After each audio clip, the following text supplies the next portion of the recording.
Hello, Paul, Melissa. Hello. Congratulations on the film. It's absolutely fantastic. It's the funniest thing I've seen. Well, thanks. It's really a delight to watch.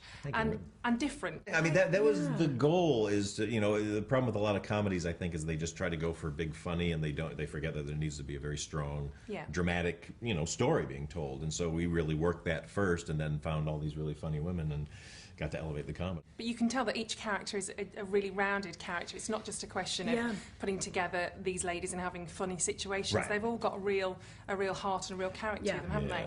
It just doesn't happen. I mean, to have one, frankly, to have one really great, fully fleshed out female character is kind of like, that usually feels like a bit of a victory. It's sad. But to have 6, I just read it and I was like, oh my God, like what's happening? And your character, Megan, I love. She's one of my favourite characters. She's very supple, I have to say. Very supple. Very. That's exactly how I always describe her. Yes, but I believe she started off quite differently. Is that right? Well, I think people might be thinking back in like 2006, I did the first table read, there was a completely different character, but I don't even think it was Megan. I mean, I think, I pretty much think that in this version she was, or maybe you stop being modest over there. No, it was, look, Kristen and Annie wrote this great character of Megan that was, it was kind of the weirdo character, and a confident character, but when Melissa came in, we had auditioned a million women for that, and really funny women. But Melissa came in with this whole other take on it that was just kind of this strong, confident, overpowering character, and it blew us all away. We kind of couldn't believe it, and so it was just a no-brainer to have her in, and she even created the entire look of the character.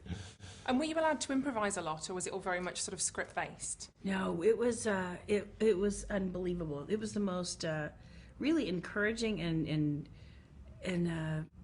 freeing, I guess. Freeing, completely wildly freeing. And I think you can do that when you have such a tremendous script to begin with, because I think Paul and Judd and Kristen and Annie that wrote it, they put in such work and so much time on producing a good script. There's a story, there are arcs for all the characters, and then we had this fantastic 4 weeks of rehearsal to kind of get into our own characters, know the other ones, and then on set you have this fabulous base, and then Paul's whole kind of way of working is like, let's do the script once, and then you kind of yell out dealer's choice, and you could do kind of whatever, and you have whatever, and you don't, with such a good script, you don't have to reinvent the wheel, but it just gives you that looseness to try things. You just have a solid base that solid base that you can then you can play on, and then you can play on, and it really, the characters got even more dimensional, because as we're in the rehearsal process, they're improvising and kind of